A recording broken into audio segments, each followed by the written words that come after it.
something on the YouTube, maybe, if you want to. Robak, what should I watch on YouTube for 10 minutes? So we can like do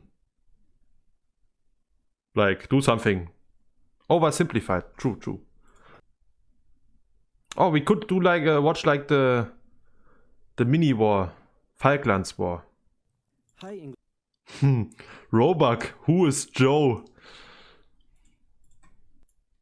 Hi, English mariner John Strong. Hi, Anthony Carey, 5th Viscount of Falkland. I would very much like for you to go to Chile and locate the wreck of a Spanish treasure ship for me. Okay. Can you see, guys? Can you hear? Hey. Please tell me when you can see and hear. It would be really nice to know. Okay, you can hear. Okay. I have to react the English hard were now. Probably not the first to discover the Falklands, but they were the first to write it down. They found it to be cold, wet, and miserable.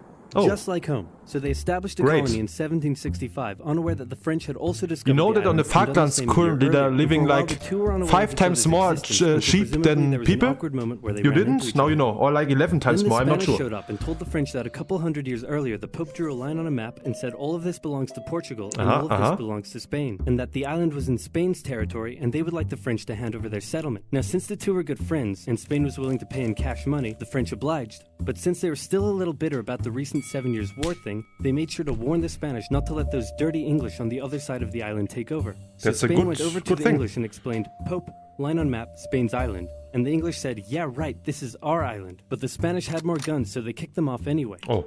But then England threatened to go to war. So Spain went to their friends in France and said, hey, it looks like stuff is about to go down. You in on this? And the French Minister of War said, yeah, and we'll launch a full-scale invasion of England and party like it's 1066. That's nice. But then King Louis XV said, 1, No. you're insane, and 2, you're fired. Oh, Sorry, okay. Spain, we're not ready for a war right now. So Spain had to give the English their settlement back, saying it's still our island, and the English said, no, it's our island. Then some colonists in North America got a bit rowdy, so the English had to leave their settlement to go focus on that, but they left behind a plaque that said this is totally still our island. So the island was in Spanish hands, but then I mean, you could have just split it in half. It looks like you could like easily split it in half, like here.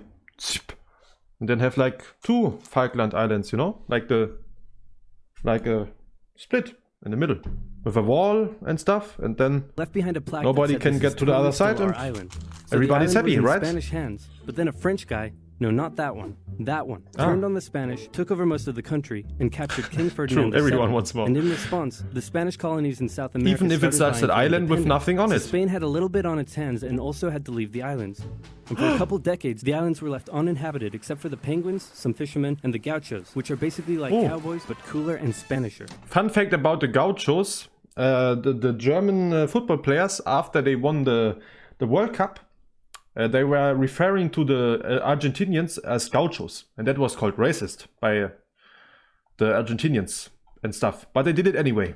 A merchant from Hamburg living in the now independent United Provinces of the Rio de la Plata heard about the feral cattle roaming the Falklands and thought it would be a good way to make some money. So he got permission from both Buenos Aires and the British government to set up trade there as a private venture. Some American ships came down and began hunting whales and seals around the islands, and Verney wasn't too happy about it. So he asked Buenos Aires for some Poor military whales. assistance in defending the islands, but Buenos Aires said, meh, do it yourself. Gave him some weapons and appointed him governor of the islands. So he seized the US ships and arrested their crews. In response, 2 things happened. First, America came down and said, nice settlement you have there. Would be a shame if someone destroyed it. And then they destroyed it. Oh, okay, Second, that's not Britain nice. heard Verney had been appointed governor, meaning the United Provinces, actually now the Argentine Confederation, were officially claiming the islands as theirs. So Britain showed up and said, hey, didn't you see our plaque? And since they had more guns, they kicked them off the island. And the Falklands remained firmly in British hands for the next century. They officially became a crown colony in 1840. Port Stanley became the island's capital in 1845. The cattle hides from the island Port weren't Stanley, worth much, so nice they name imported for a sheep port. from Britain in 1851. They are the 2 sheep I world was wars talking came and about. went, and all this time, the Argentinians never rescinded their claim over the islands. Now it's 1976, and after a couple civil wars, a new brutal military dictatorship sponsored by the US fight Bad against guy, communism bad guy. has taken control in Argentina. And by 1981, this guy was in power.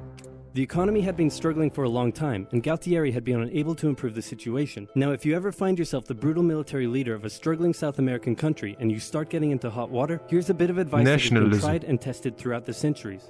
Start a war to distract everyone from their misery. Galtieri knew how Yeah, you got it, your choice, you got it. Take back Argentina's last Malvinas from the occupying British. There had been proposals to cut British military spending, and the ice patrol vessel HMS Endurance had been withdrawn from the area. So the Argentinians assumed the British may not even bother doing anything about the invasion. After easily capturing the largely uninhabited South Georgia Island, 600 Argentine troops were sent to the Falklands. The small number of Royal Marines and other British forces stationed there put up a small amount of resistance, but in the end had to surrender to the larger Argentine force. Crowds in Argentina celebrated the news, but they were wrong to assume the British would do nothing, because the person in charge of the United Kingdom at the time was Thatcher. Thatcher was a somewhat controversial prime minister, but whether you loved her or hated her, there was no I think denying that's she the was only tough. reason why she Like got metal. re-elected, I think. Iron, for example. She immediately declared an exclusion zone around the islands and organized for a task force of over 100 ships to set sail for the Falklands. The United Nations expressed concern at the Argentine invasion. All South American nations apart from Chile backed Argentina. And since the United States had propped up the Argentine dictatorship, Reagan went to Thatcher and said, "Could you maybe just let them have the islands?" And Thatcher said no.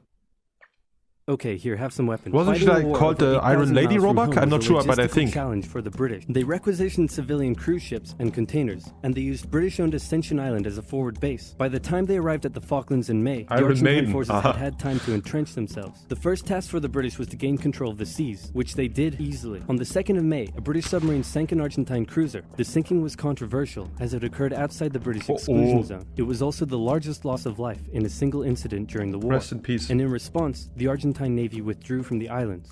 The next task for the British was to gain air superiority. While the Argentine Air Force controlled the skies, they were able to inflict considerable damage on the Royal Navy below. Days after the sinking of the General Belgrano, 2 Argentine super-étendards carried out a raid on the HMS Sheffield Rest in and peace. sank it with an Exocet missile. For weeks, the Argentine Air Force would continue to carry out raids and inflict heavy casualties on the Royal Navy, with British Sea Harriers doing their best to take out as many of the Argentine aircraft as they could. While the battle in the skies raged on, San Carlos was chosen as the best landing site for the British ground forces. An SAS raid took out Argentine defenses on Pebble Island, and the HMS Alacrity sailed through Falkland Sound to flush out any Argentine supply ships. The landings began on May 21st, with Argentine aircraft carrying out full-scale raids on the task force ships taking part in the landing, Just like in Hearts damaging of Iron. several and sinking a few. But anti-aircraft cannons and Sea Harriers shot down many of the aircraft in what became a major turning point for air superiority, and a beachhead was successfully formed. Then the ground troops began their movements out of San Carlos, across the north towards Stanley, and south toward the Argentine stronghold at Goose Green. In the following battles, a clear trend emerged. The Argentine conscripts put up a good fight, and with the rough, muddy terrain, the war was by no means easy for the British. But with highly skilled Royal Marine commanders and parachute regiment troops, the British would often find themselves taking on larger numbers of Argentinian soldiers, but would still come out victorious with minimal casualties. The 14-hour-long battle for Goose Green commenced on the night of May 28th. The battle ended in a decisive British victory, with over 900 Argentinians surrendering. Then, with 5,000 reinforcements arriving from the 5th Infantry Brigade, the British started preparing for their final assault on Stanley. In a series of hard-fought battles, they took control of the hills and mountains surrounding the town, as the Argentine forces withdrew with British ships shelling their positions from offshore. Utterly surrounded, on the 14th of June, the Argentinians surrendered, and the war was over. The 2-month-long war claimed hundreds of lives, and left the islands strewn with minefields that still pose a problem to this day. Argentina still claims the islands, but in 2013 a referendum was held, and the islanders voted 99.8% in favor of remaining British. Plus, oil was just found near the islands, so the British probably aren't going to give them up anytime soon. I mean, your choice. It's the war is most of the time is a problem when the pride of the people in charge come in the way. For example, now the British, their pride came into the way of just surrendering the island, even though it was like worthless, because they like needed to prove that they are still like in combat shape, not that the force to be reckoned with. Wait, I need to look at how many people voted for the Argentinians. 3 people voted for the Argentinian. 3. I wonder, like, I mean, at least 2 of them must have done it like as a joke. Like 2 of them must have done it as a joke. Like one guy was really angry at the British. I'm not sure why, but he has to have been angry at the British. He did it. Only 3 people. That's like, oi. I mean, I would feel bad as Argentina at that moment. Like only 3 people of 1,500 people wanted to live under your rule. That's Let us commence forth.